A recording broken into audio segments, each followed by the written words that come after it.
몸의 지체 가운데 서로 소통 안 하는 지체가 어디 있어요? 암 이외에는 절대로 다 소통하게 되어 있다고요. 몸에 발생하는 이 암만 이 머리의 지배를 받지 않고 독자적으로 세포 분열을 하는 거예요. 그러나 나머지 거는 모두가 머리의 지배를 받고 한 몸으로 움직이고 있는 것이지, 혼자서 고고하게 고상하게 혼자서 홀로 앉아있는 그런 지체는 우리 중에 하나도 없다고요. 그러니 내가 혼자 있고 싶다 라고 하는 것은 그 혼자 있고 싶은 원인이 있는데 그것이 여기서 생긴 겁니다. 이 중에 한두 개 죄라도 있다고 하면요, 그 죄가 하나님의 이 진노의 대상이잖아요. 그러니 양심이 자신이 없고 양심이 자꾸 주저하게 되고, 사람 만나면은 뭔가 자기 속에서 뭐가 악한 말들이 뭐가 나올 것 같으니 기피하고, 또 양심이 송사다 보면은 봉사하거나 일하려고 하는 것도 차마 땡기잖아요. 야, 니 죄 짓는 인간이 뭐 나서가지고 뭘 그렇게 해? 남이 이야기 안 해도 알아서 그 이야기 하다 보면요, 뭐 하려고 그러다 보면 그렇지 뭐. 자기 양심이 차마 땡겨버리니까 못 가는 거예요. 그러니 하나님께서 이미 그에게 진노를 내리셨기 때문에, 하나님의 분노가 그에게 임했기 때문에 그 사람이 홀로 있게 된다. 그렇게 홀로 있게 된다. 교회가 치리해가지고 공개적으로 내쫓기 전에도요, 벌써 하나님의 진노는 그에게 이미 임해 있다. 그 얘기입니다. 이미 임해 있다. 우리 자신을 한번 돌아보라고요. 내가 지금 처음으로 나는 그 사람이 그리스도인이라는 그 한 가지 사실만 갖고도 마음을 열고 함께 교제하고 함께 사랑을 나누고 도울 일이 있으면 돕고 혹은 도움 받을 일이 있으면 도움을 받아가면서 한 몸으로 내가 살기를 원하는 사람이냐, 아니면은 내가 탁 틀을 만들어 가지고 너도 내 가까이 오지 마, 너도 내 가까이 오지 마, 나는 내 틀 안에 나는 내 혼자서라도 성경 읽고 내 혼자서도 기도하고, 요즘 같으면 뭐 인터넷 뭐 켜면은 뭐 설교가 써서 나오니까 무슨 설교라도 내가 다 들을 수 있으니 나는 별로 관계하지 마, 아무도 나를 간섭하지 마, 그 생각하고 사는 사람은요, 이거는 100% 지금 잘못됐다는 것을 이야기하는 거예요. 하나님께서 빨간불을 켜주시는 거라 홀로 있고 싶다는 그 생각 자체가 이미 경고의 등이 켜져 있다는 뜻입니다. 반대가 되면 어떻게 되느냐, 내 마음이 하나님 앞에 정결하고 정말 하나님 꺾임이 없으면 어떻습니까? 마음을 열어서 서로 만나고 싶고 가고 싶고 듣고 싶고 돕고 싶고 그러잖아요. 그럴 때를 여러분들이 경험하잖아요.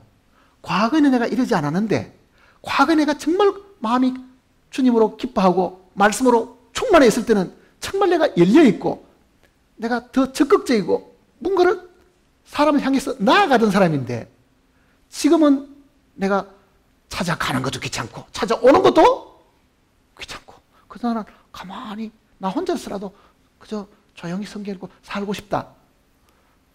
그거는 빨간불이 켜져 있다는 증거입니다. 빨간불이 켜져 있는. 그것이 만일 숨겨진 죄 때문에 그렇지만 그게 드러난 죄가 되면요, 교회도 치레가 잘라버린 거죠. 나오지 마라 당신은. 건시기간을 정해가지고 당신은 1년 동안 다른 형제자매들과 교제할 수 없습니다. 왜 그렇습니까? 왜 교제를 못 시켜야 돼요? 이게 누룩이 돼가지고 전부 다 온 다른 사람들이 다 전림이 될 수 있으니까 성경은 내보내라고 얘기한 거죠. 그러니까 이게 신약에도 이런 말씀이 있는데, 이 구약에 있는 이 말씀이 사실은 우리가 자세히 공부하면은 다 관련이 있다는 것을 금방 사실 알 수가 있습니다. 자, 여기 있는 이 죄하고 여기 있는 이 죄하고를 한번 보세요. 지금 나병은 죄 중에 죄인 거예요. 사실은요. 하나님께 대한 불순종이 가장 큰 죄들이 그 속에 다 있는데, 유출병은 뭐를 두고 하는 것이냐? 유출병. 유출이라는 것은 밖으로 나온다는 뜻이잖아요. 피도 나오고 고름도 나오고 불결한 뭐 액체도 나오고 뭐 진물도 나오고 뭐 온몸에서 다 나오는 이야기라고요. 자, 이 두 가지 내용은 사실 이 레위기 내용 속에 상세하게 설명을 사실 이미 다 해주셨습니다. 다 해주셨는데,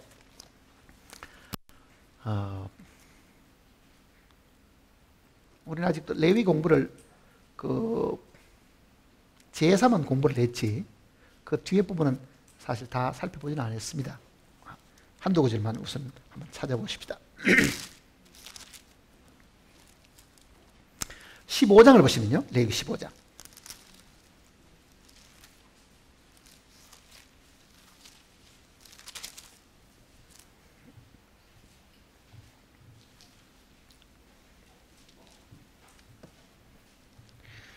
(15장) 1절입니다.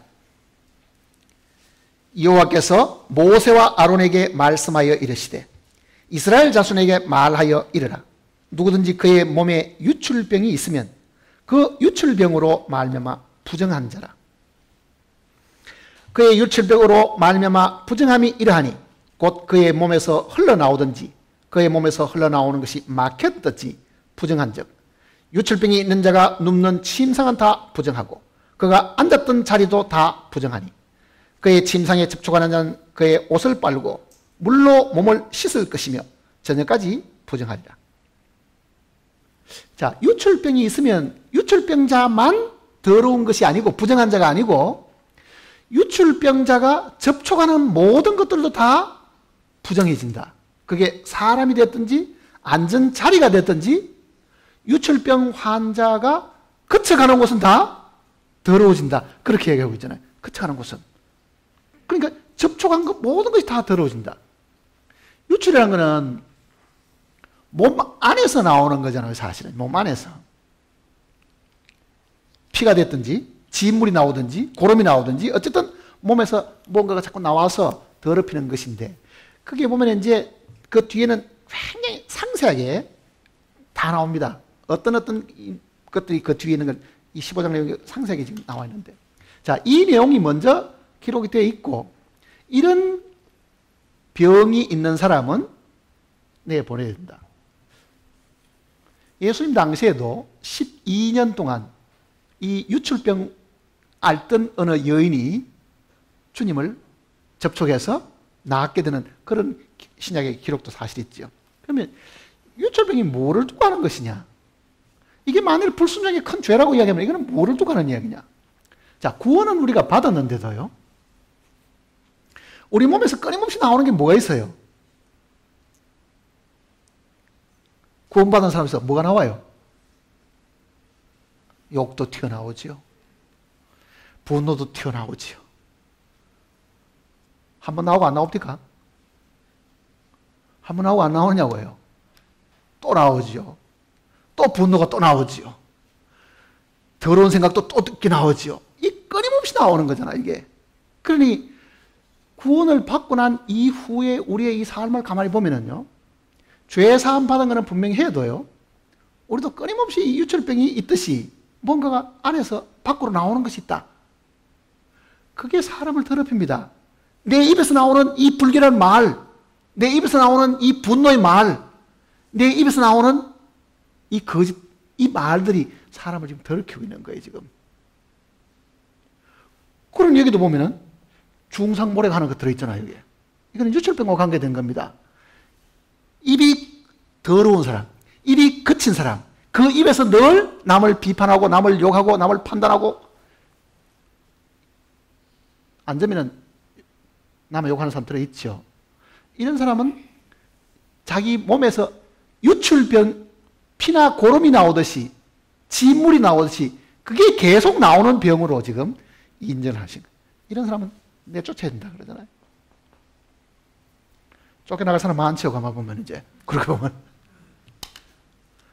이거는 분명히 정결함을 입어야 될 부분들인데, 이거를 그대로 두고, 오히려, 그런데 이렇게 말합니다.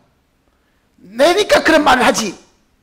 왜? 자기는 항상 바른 말 잘한다는 이야기거든. 바른 말이 아니라, 그거는 남을 괴롭히고, 남에게 상처 주는 말이고, 남을 헐뜯는 말이고, 비난하는 말인데도, 자기는 무슨 정의의 사도인 것처럼, 내가 아니면 누가 그 말을 할 텐데, 그거는 사랑으로 하는 게 아니라고요. 정말 사랑으로 하는 표현은 그렇게 안 하는 거예요, 사실은요. 뒤에서 말하지 않죠. 정말 사랑해서 면전에 가서 조용히 권면할 일은 권면하는데 본인 당사자 보고는 말 안 하고 뒤에서 그렇게 비난하고 욕을 해가지고 그것이 본인 귀에 들어가도록 만드는 그 많은 일들은 하나님께서도 그냥 두시지 않겠다고 말씀하신 거예요. 하나님도 그냥 두시지 않겠다. 시편 101편을 다시 보세요. 이제.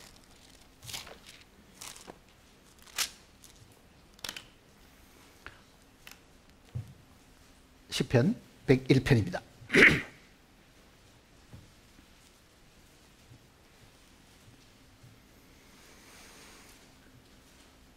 5절입니다. 101편 5절.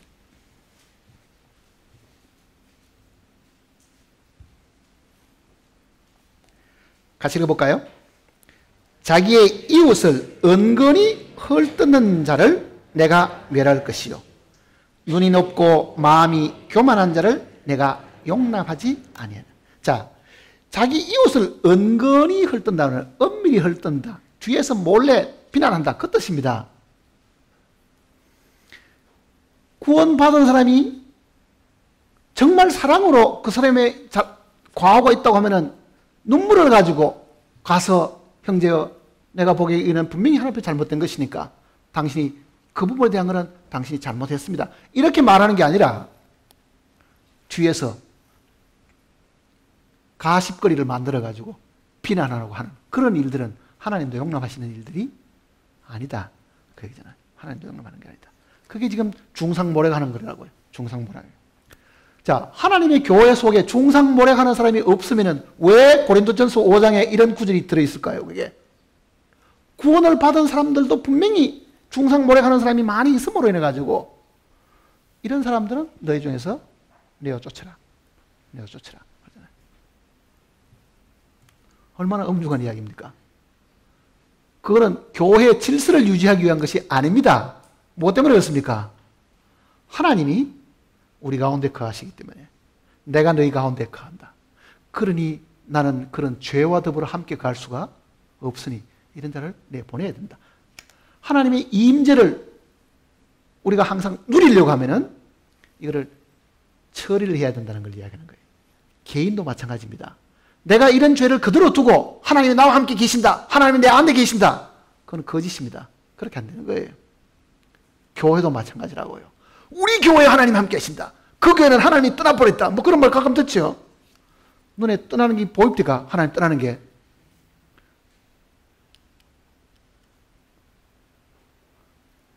교회도 이 죄를 용납하고 있으면요, 주님의 임재를 우리는 체험할 수가 사실 없습니다. 원칙대로 하면은. 사람이 사람을 판단하는 사람은요, 자기가 그 사람보다 더 나았고, 더 똑똑하고, 더 잘 알고, 더 잘났다고 생각하기 때문입니다. 그게 교만 때문에 사실 그런 거예요. 교만 때문에. 그걸 성경에는 덜보가 있는 사람이 남의 눈에 티를 보고 빼라고 이야기한다. 그 얘기잖아요, 이게. 자기는 그 덜보같이 큰 허물이 있는데도 그 덜보가 많을수록 남의 요 작은 요 티끌을 지금 못 봐줘가지고 그걸 가지고 비난하는 거거든요. 그래 예수님 말씀대로 하면은 덜보를 먼저 빼고 남의 눈에 티를 빼라. 네 눈에 덜보가 있는데도 왜 네 눈에 덜보를 안 뽑고 그 티를 빼라고 그렇게 지금 네가 이야기하고 있느냐. 그렇게 지금 이야기하고 있는 겁니다.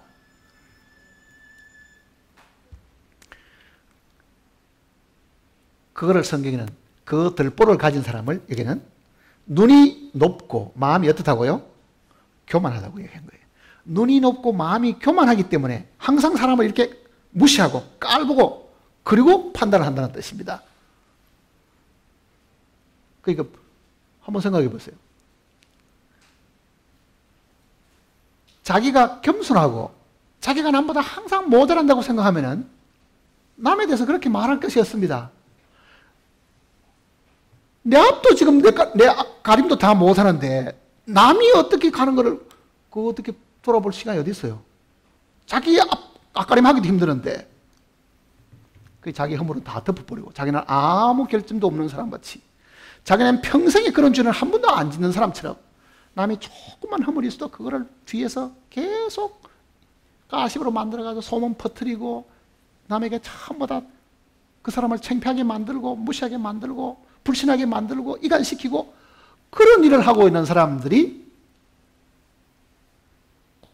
함께 먹지도 말고 함께 교제하지도 말고 이런 자들 너희 가운데서 내어 쫓아라. 이렇게 주님이 명령을 하셨다. 그 얘기입니다. 그러니 우리가 하나님 앞에 이거를 굉장히 엄중하게 생각을 해야 됩니다. 교회가 나서서 치리하기 전에도 내 마음속에 홀로 있고 싶은 생각이 드는 것도 하나님의 징벌인데 만일 교회가 내 비밀을 다 알아가지고 내가 지금 이런 6가지 이 죄 가운데 있는 이 죄를 다 알아가지고 만일 교회가 형제들이 다 모여가지고 어느 형제 이 문제가 너무 심각하니까 다른 성도들을 생각해서라도 일정한 기간 동안에 건신처분 드리고 교회 교제 속에 못 오게 해야 되겠습니다 라고 만일 결정을 한다고 하면 그 결정이 본인에게도 그러고요 가족들에게도 그러고 얼마나 큰 상처를 주겠어요 사실은요.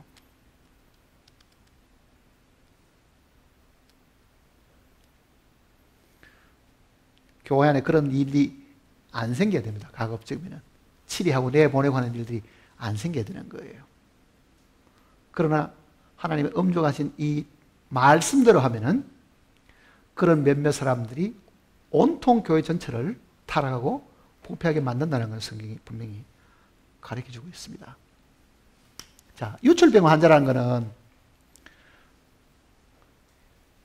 우리 속에서 끊임없이 나오는 이런 것들입니다.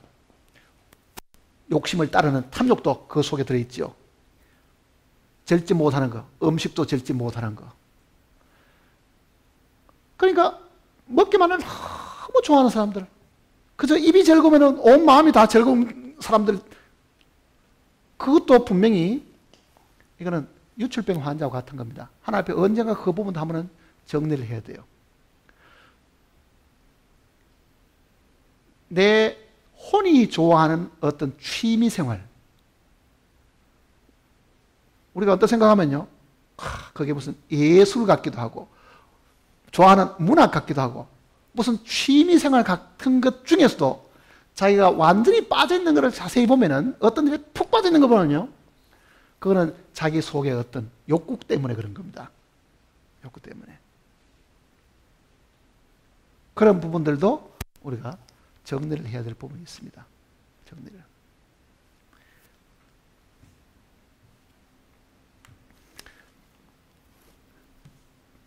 그 다음에 여기 지금 이 죽음에 대한 이야기 나오죠. 죽음. 시체를 접촉하는 이야기입니다. 이 시체 접촉하는 이야기도 이 성경 속에 나와 있습니다. 민수기를 한번 보시면요, 먼저.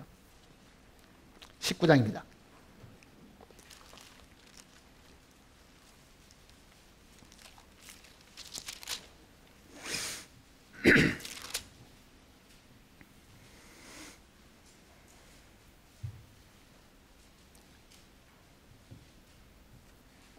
민수기 19장.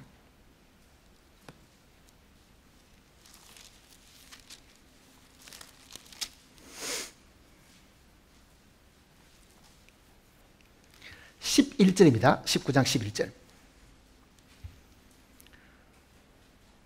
사람의 시체를 만진 자는 이래 동안 부정하리니. 13절 보세요. 누구든지 죽은 사람의 시체를 만지고 자신을 정결하게 하지 아니하는 자는 여호와의 성막을 더럽힙니다. 그가 이스라엘에서 끊어질 것은 정결하게 하는 물을 그에게 뿌리지 아니하므로 깨끗하게 되지 못하고 그 부정함이 그대로 있습니다. 자, 불가피하게 시체를 만질 경우도 생기겠죠. 염을 해주는 경우도 있어야 되고, 그것이 자기 부모이기 때문에 죽은 부모를 이렇게 만져볼 수도 있기 때문에 그런 일이 있을 수는 있지만은 반드시 정결한 물로 가지고 씻음을 받아야 된다는 것이 있고, 사람의 시체를 만진 것뿐만 아니라요, 짐승의 죽음도 우리를 분명히 부정하게 한다는 것이 이 레위기 내용 속에 있습니다. 레위기라 보세요. 레위기 11장을 보시면요,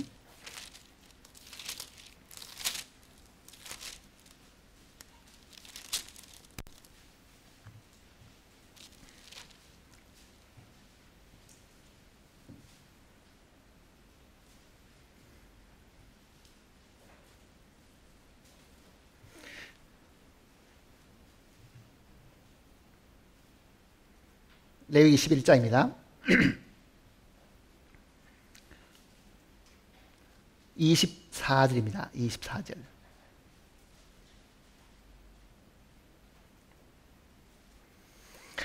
이런 것은 너희를 부정하게 하나니 누구든지 이것들의 죽음을 만지면 저녁까지 부정할 것이며, 사람을 만지면 일주일 동안 부정하고 짐승의 시체를 만지면 하루 동안 부정하고, 그 이야기입니다. 쉽게 말하면 부정해진다는 이야기입니다.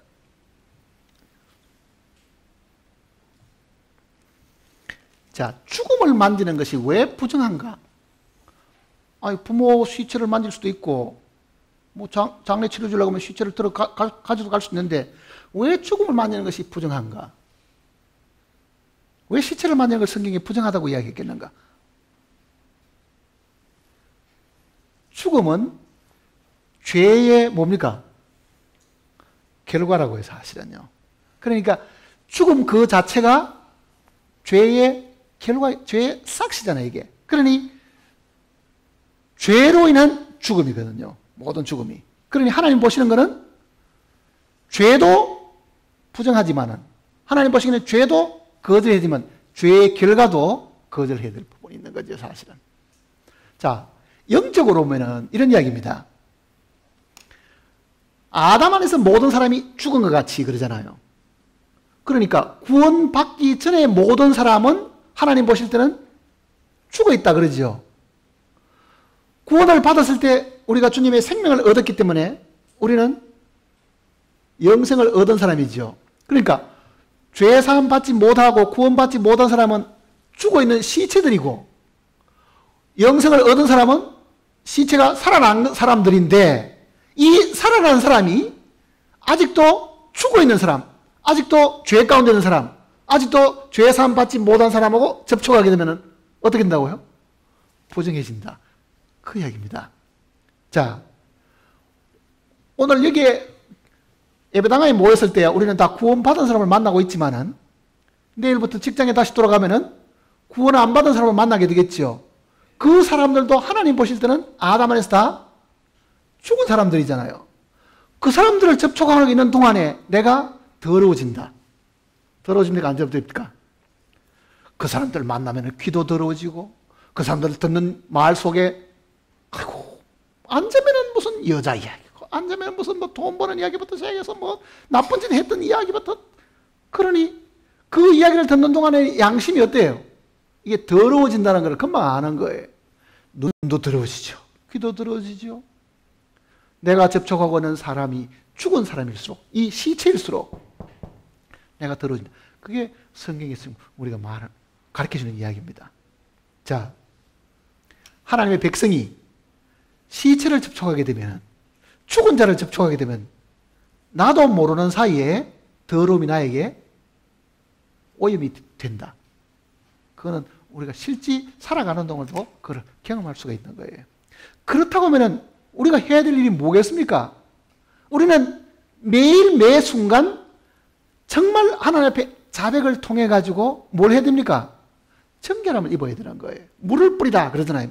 정결케 하는 이 물을 뿌리듯이 정결함을 입고 살아야 되는데, 그 정결함을 입지 않고 구원을 받은 사람도 그거를 미루고 자백을 통해서 항상 시선받는 것을 미루고 살다 보면은 그것이 죄 짓는 것이 자기 생활의 한 부분이 되어가지고 한 번 음행을 하는 것이 아니라 이거는 습관적으로 음행하게 되고, 한 번 욕심을 부리는 것이 아니라 습관적으로 욕심 부리고 살고, 습관적으로 우상숭배하고, 습관적으로 중상모략하고, 습관적으로 술 취하고, 습관적으로 남의 것을 빼앗는 그런 사람이 된다고 하면, 이게 생활의 한 부분처럼 되어 있다고 하면은 이런 사람은 마땅히 교회 안에서도 내어 보내야 된다. 그게 성경이 우리에게 가르쳐주는 이야기입니다. 죄 지으면은 벌을 내린다는 뜻이 아니고요. 이거는 우리 가운데 거하시는 하나님이 거룩하신 분이기 때문에, 하나님이 우리 가운데 자기의 거처를 정해놓으셨기 때문에, 만일 우리가 이런 더러움에 빠져 산다고 하면은 우리는 하나님의 임재를 절대로 느낄 수가 없고, 그 거룩하신 분이 우리와 함께 더불어 함께 사실 수가 없다는 것을 먼저 이야기하는 거예요. 그러니 하나님의 교회는 항상 이 부분을 경계하고 깨어 있어야 됩니다. 뭘 깨어 있습니까, 지금? 내가 지금 깨어 있다는 게 뭐를 향해서 깨어 있느냐고요. 이런 데서부터 깨어 있어야 되는 거예요.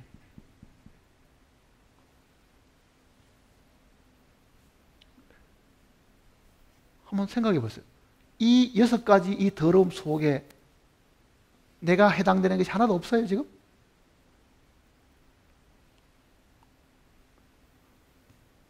우리는 구원을 받고도 정말 자기 자신을 깨끗하게 유지 안 합니다. 정말 긴장하고 항상 이 깨끗한 상태를 유지해야 되겠다고 하는 이 깨어있음이 사실 있지 않다고요. 대수롭게 생각하죠. 한 번 구원이 영원한 구원인 것처럼 생각해가지고 내가 구원받는데 뭐 지옥 가리 뭐 있겠어. 구원받고 난 이후에 뭐 그런 뭐 실수들도 하나님이 다 용서해 놓으셨다 그러니 뭐 그거야 뭐 영원한 속죄 속에 다 들어있을 것이고, 영원한 속죄 속에 들어있다 하더라도요, 교제에서 잘린다는 걸 모르는 거예요. 교제에서 잘린다는 거를. 하나님과도 교제가 안 될 뿐 아니라 지체와 지체 사이에 교제가 안 된다는 그 교제 속에 잘려버리면 축복을 누릴 수가 없습니다. 더 이상. 하나님의 임재 축복도 못 누리고 하나님이 교회 속에 부어주시는 그 성령의 축복도 그가 누릴 수가 없는 거예요. 그거는요. 그가 영원한 지옥은 가지 않는다 하더라도 그의 삶이 만일 이런 생활이 그대로 유지되고 있다고 하면요, 그거는 이미 하나님과 더불어 교제에서 끊어진 사람들이에요. 이렇게 살았던 사람이 나중에 천연왕국에 이뤘다고 한번 가정해 봤어요. 지금도 내 보내라 그러는데 그때도 안 쫓기겠어요? 그러니 저 바깥 어둠에다가 내어 쫓아라. 그게 지옥 가는 심판은 아닙니다. 분명히 천연왕국 때 주님 앞에 그가 가까이 서지도 못하고 어디 저 끝에 어디 통치 영역이 저 변방에 어디 가가지고 유배대가 살듯이 살아야 될지 모른다고요. 옛날에 임금이 그렇게 하잖아요. 임금 가까이 잘 모시고 있던 신하들도 역적죄 그러면 잡아다가 죽이거나 아니면은 저 섬에다가 귀양 보내버린 거예요. 임금하고는 관계가 없는 저 꼴짝에다가 보내버린 것처럼, 만일 우리가 이 땅에 살아가는 동안에 구원을 받고도 우리가 여전히 이런 죄악 가운데 산다고 하면은 주님 앞에 그 면전에 그 빛 가운데 밝은 가운데서 영광 가운데 칭찬받고 산다는 것을 꿈꿔서는 안 된다는 걸 성경이 이야기하는 거예요. 이 땅에 있는 동안에도 주님은 내보내라고 하는데 진짜 영광의 하나님이 눈으로 그대로 이 땅에 임하실 때 감히 그 앞에 나아갈 수 있겠냐고요. 감히. 그러니 그리스도인들이 절대로 죄의 문제를 소홀히 해서 안 됩니다. 죄의 문제를 소홀히 해서 되는 게 아니에요.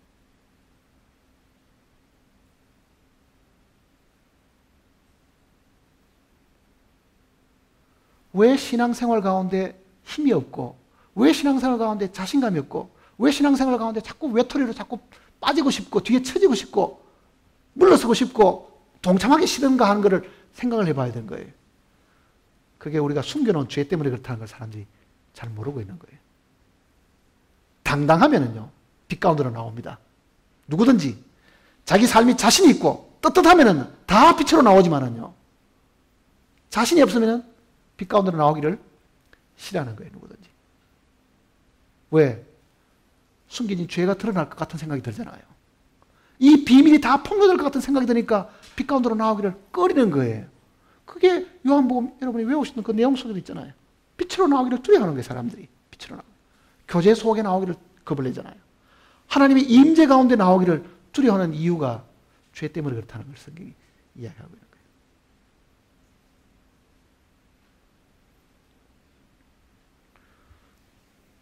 다시 민수기 5장을 보시면요.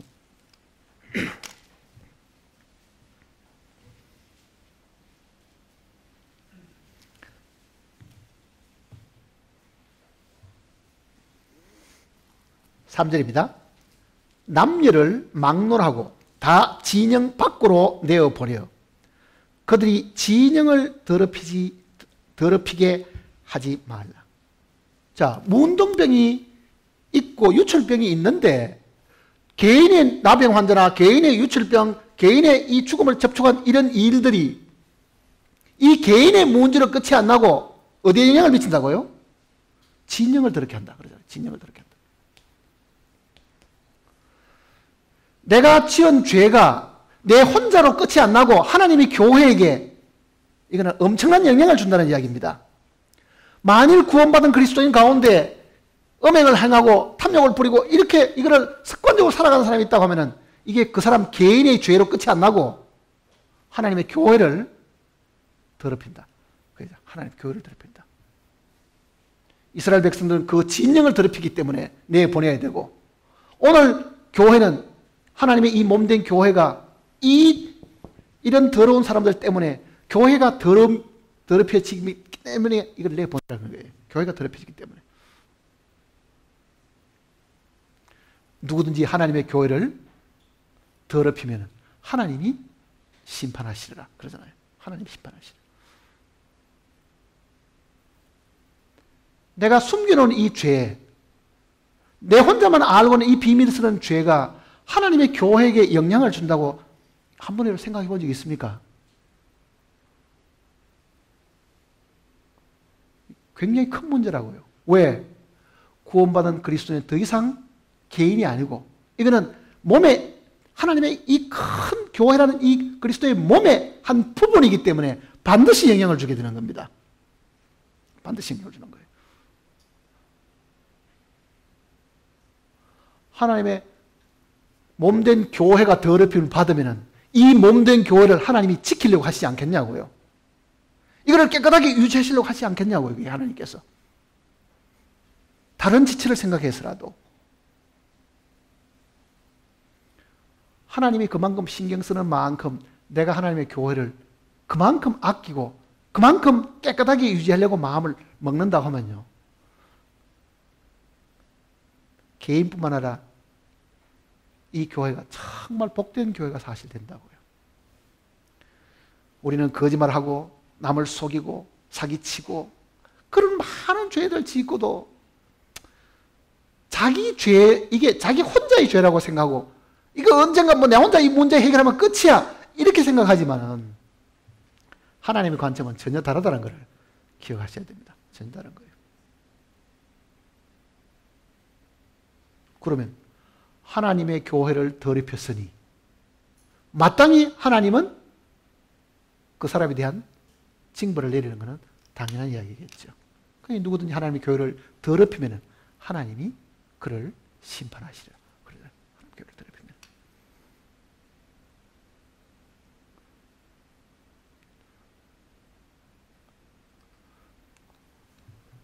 한번 구원받은 것이 영원한 구원이기는 해도 그거는 장차 우리가 영원한 지옥불에 들어가지 않는다는 것이지, 이 땅에서부터 시작해서 하나님과 더불어 함께 살아가고 하나님의 임재를 우리가 체험하고 사는 데는 절대로 죄가 있어서는 그 임재를 경험할 수 없습니다. 안 돼요. 그건 교회에서 잘릴 뻔한 거예요. 끊어진 거예요. 지금 잘렸다고 하면은 친히 만왕의 왕으로 오실 때도 분명히 가까이 못 갑니다. 그는. 지금도 가까이 못 간다고 하면은. 왜 우리가 이런 부분을 소홀히 하고 사느냐, 그 얘기잖아요. 왜 소홀히 하고 사느냐.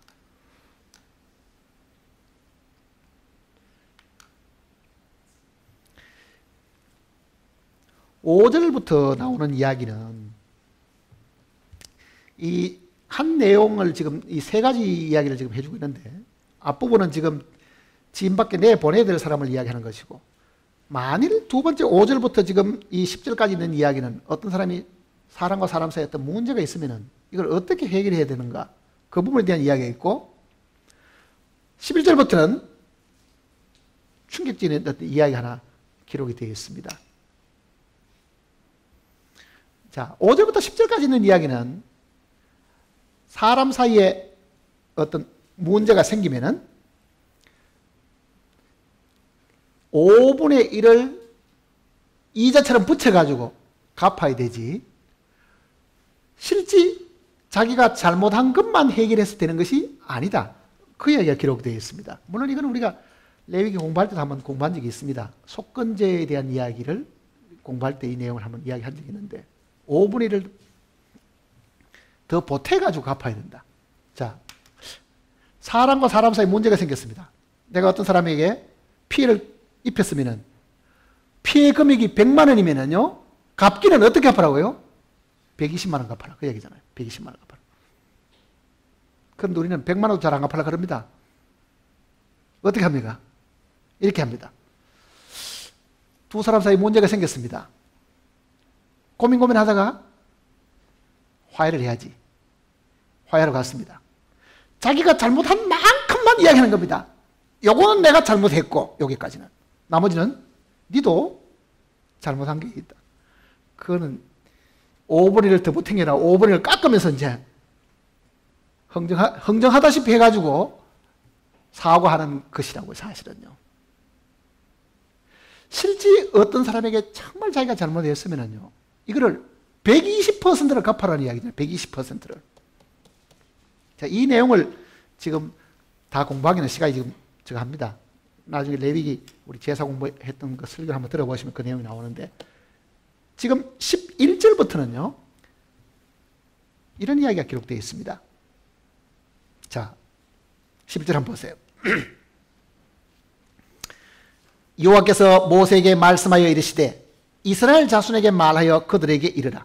만일 어떤 사람의 아내가 탈선하여 남편에게 시인을 저버렸고, 13절입니다. 한 남자가 아니고 한 남자와라고 말해야 됩니다. 지금 여기는 남자가 이 탈선하는 이야기를 하는 게 아니고 여자가 지금 탈선하는 이야기를 하고 있는 거예요. 그러면 아마 이 내용을 읽어보신 분들은, 아니 이런 탈선은 남자도 할 수 있는데 왜 하나님은 여자만 이렇게 족치고 여자만 잘못했다고 지금 이야기해가지고 이렇게 하는가? 아마 의심을 가지신 분도 있을 겁니다. 자, 부부가 있는데, 남편과 아내가 있는데, 아내가 다른 남자와 더불어 탈선을 해서 이 성적인 어떤 죄를 지었다고 하는 남편의 의심이 있으면, 남편이 자기 아내가 이게 분명히 지금 바람을 피우고 있다는 그 의심이 있으면 그 내용입니다. 그러니까 여기는 지금 한 남자와 이렇게 맞습니다. 지금 오늘도 해도 그게 한 남자와 그 여자와 동침을 하였으면 그의 남편의 눈에 숨겨 드러나지 아니하였고 그 여자의 더러워진 일에 정인도 없고 그가 잡히지도 아니하였어도 그 남편이 의심이 생겨 그 아내를 의심하였는데 그의 아내가 더럽혀졌거나 또는 그 남편이 의심이 생겨 그 아내를 의심하였으나 그 아내가 더럽히지 아니하였던지 그의 아내를 데리고 제사장으로 가서 그를 위하여 보리가루 10분의 1 에바를 헌물로 들이되 그것에 기름도 붓지 말고 유향도 두지 말라. 이는 의심의 소재요 죄악을 생각하게 하는 소재니라. 그럼 어떻게 하느냐 하면요, 이렇게 해야 됩니다. 16절부터 보세요. 제사장은 그 여인을 가까이 오게 하고 하게 여호와의 앞에 세우고 토기에 거룩한 물을 담고 성막의 바닥에 티끌을 취하여 물에 넣고 여인을 여호와 앞에 세우고 그의 머리를 풀게 하고 기억나게 하는 소재물 곧 의심의 소재물을 그의 두 손에 두고 제사장은 저주가 되게 할 쓴 물을 자기 손에 들고 여인에게 맹세하게 하여 그에게 이르기를 내가 내 남편을 두고 탈선하여 다른 남자와 동침하여 더럽힌 일이 없으면 저주게 되게 하는 이 쓴 물의 해독을 면하리라. 그러나 내가 내 남편을 두고 탈선하여 몸을 더럽혀서 내 남편 아닌 사람과 동침하였으면 제사장이 그 여인에게 저주의 맹세를 하게 하고 그 여인에게 말할지라.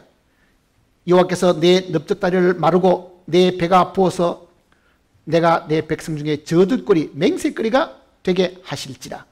이 저주가 되게 하는 이 물이 내 창자에 들어가서 내 배를 붓게 하고 내 넓적다리를 마르게 하리라 할 것이요 여인은 아멘 아멘 할지니라. 자, 이 이야기를 보면 무시무시한 이야기죠. 들어보면은요, 네? 남편이 아내가 의심이 나는데 그 의심이 나면은 우리 집 마누라 이게 지금 남의 남자하고 이게 바람이 났다 하고 의심이 나면은 제사장에게 데려가라. 제사장이 데려가면 제사장은 어떻게 하냐? 성전 바닥에 여기 지금 흙이잖아요. 티끌을 끌어다가 물에다가 담아가지고 거기다가 저주를 명해가지고 그 물을 마시게 하는데 네가 만일 범죄하지 아니하였으면 이 물이 너에게는 아무 영향을 미치지 않을 것이다.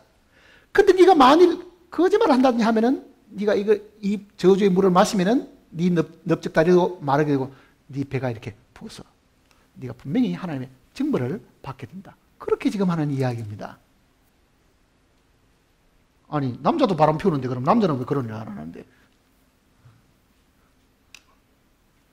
이 이야기는 교회 안에, 즉 이스라엘 백성들 사이의 이야기잖아요. 뭐를 두고 이야기하면요, 이거는 하나님과 우리 사이의 관계를 이야기하는 거예요. 우리는 하나님 앞에 항상 뭡니까? 아내고 신부죠. 자, 하나님과 우리 사이에서 우리가 우리의 남편인 예수 그리스도를 두고 만일 우리가 세상과 더불어 짝하여 살면은 그 의심의 소재 이 물을 마시게 하는 그 일들이 있다. 그 이야기입니다. 이 내용은 영적인 의미가. 자, 우리는 이 하나님의 교회 속에 하나님을 모시고 있는 사람이잖아요. 이 회막은 하나님을 우리 가운데 모신 거예요. 하나님과 사람이 하나 되는 것은 마치 남편과 아내가 결혼하는 것 똑같은 거예요. 아담과 하와를 하나님이 몸을 이루어서 살라고 말하신 것은 그거는 장차 하나님과 사람이 하나가 되어가지고 영원히 살려고 하는 그림자거든요. 그러니까 이 땅의 남녀의 결혼은 영원한 세계 속에 하나님과 사람이 하나 되어 사는 것에 대한 그림자라고 해요. 그러면은 그 하나님이 사람 속에 들어오셔가지고 남편으로, 우리는 하나님을 섬기는 아내로 산다고 하면 그 아내가 그 남편을 두고 바람이 났다. 누구하고 바람이 났겠어요? 세상과 바람이 난 거예요. 세상과 바람이 났다는 뜻이에요. 하나님만을 믿는 사람이, 하나님의 백성이 하나님을 자기 가운데 모시고 살고 결혼하면 뭐라 그럽니까? 당신이 내 속에 들어왔습니다. 내가 당신 속에 들어갔습니다. 그게 부부거든요, 사실은요. 하나님이 자기 속에 들어왔는데도, 자기 속에 거주하고 임재해 있는데도 그 하나님, 신랑이신 하나님을 두고 만일 내가 이 세상과 더불어 짝하고 이 세상과 더불어 간음을 하고 산다고 하면 분명히 하나님께서 이런 의심의 소재의 물을 마시게 해서 내 결백을 물어보신다. 그 얘기입니다. 쉽게 말하면. 자, 이 물을 마실 자신이 있습니까? 없습니까? 네? 성정 바닥에 뒷그릇에 물에 타가지고 그게 저주를 풀어낸 그 물을 지금 나보고 마셔보라 그러면은 주여 나는 그런 일이 없습니다 하고 당당하겠냐고요, 지금요. 마실 때 아마 손이 덜덜덜덜덜 떨릴 거예요. 난 내 나름대로 깨끗하고 했지만은 혹시 내가 한눈 파는 사이에 세상과 더불어 짜가고 살다가 이거 마셨다가 배가 부어 죽거나 넓적다리가 말라버리면 어떻게 될 거가 그만합니까, 지금?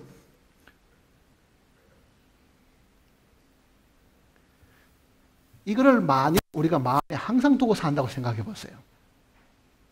정말 우리가 깨어 있을 수밖에 없잖아요, 사실은요. 그러니까 이 하나님이 거하시는 전도 깨끗해야지만은요, 하나님이 거하시는 이 교회도 깨끗해야 되겠지만은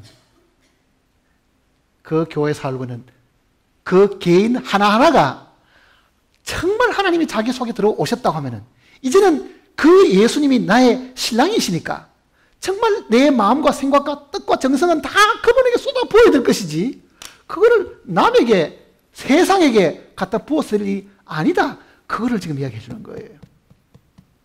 그러니까 보세요. 이런 죄만 안 지어야 되는 것이 아니고 뭘 해야 됩니까? 사랑을 하되 주님만을 사랑을 해야 된다. 그것이 교회가 가야 될 길이다. 그 얘기입니다.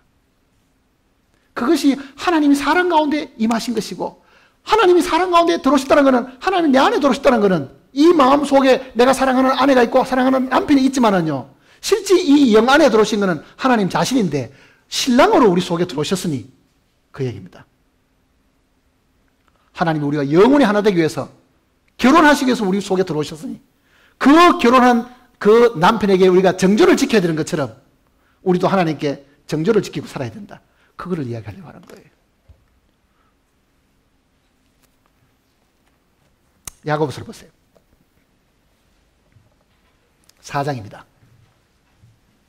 신약성경 야고보서 4장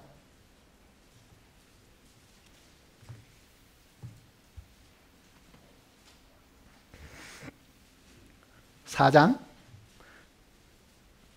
4절부터 보시겠습니다.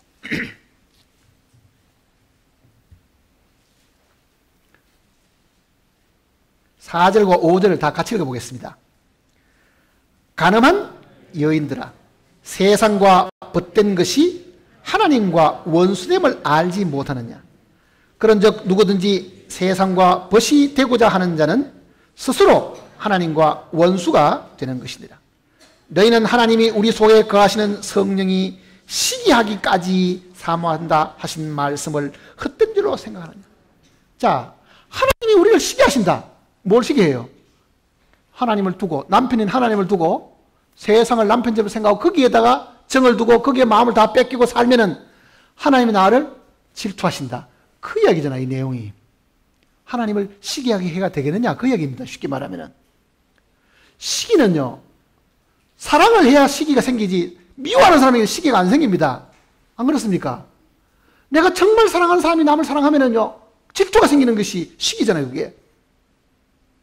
하나님이 우리를 사랑하시기 때문에 하나님이 내가 마음을 다른 데 두고 있으면 하나님이 나에 대한 시기가 있으시다. 그 말을 지금 표현하는 거예요, 지금. 그러니 우리 마음은 온전히 하나님께 돌아가야 되지, 우리의 마음이 세상과 짝하고 살아서는 안 된다. 우리는 이미 세상을 떠난 사람이잖아요. 세상에서부터 구출을 받은 사람인데 왜 세상에 마음을 두고 있느냐? 우리는 이 세상을 나그네로 지내가야 되는 사람이지, 이 세상에 목표를 두고 천년만년 여기에서 부귀와 영화를 누리고 세상에서 잘되고, 그게 우리의 목적이 아니고 우리는 세상을 통과하는 과객들이다. 나그네다. 그 얘기는 나그네다.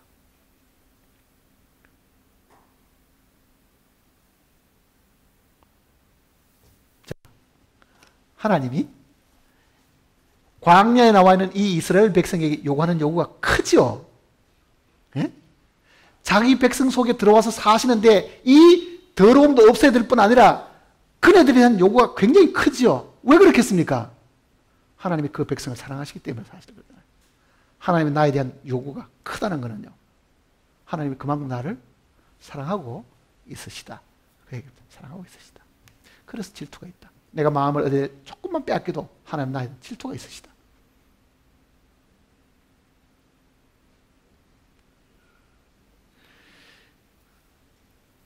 우리는 하나님을 모시고 사는 사람들입니다. 저 하늘에 계신 하나님을, 우리가 땅에 내려오신 그 하나님을 우리가 모시고 살고 있는 거예요. 그게 교회잖아요. 그 교회에 이른된 우리가 그 영광스러운 하나님을 제대로 모시고 살려고 하면 이런 불결한 것들도 제거해야 되고, 우리의 마음도 오로지 하나님에게만 향해야 된다. 하나님만 향해야 된다. 그게 지금 이 의심의 소재에 대한 이 이야기입니다. 그러니까 앞으로 여러분이 신앙생활을 하시려고 하면요, 성경이 가르쳐준 이 원리에 따라서 살아야 됩니다. 내가 결정해가, 내가 선택하고, 내가 뭐 지어낸 마음으로 사는 것이 아닙니다. 하나님의 그 요구에 합당하게 살도록 우리가 최선을 다해야 됩니다. 기도하십니다.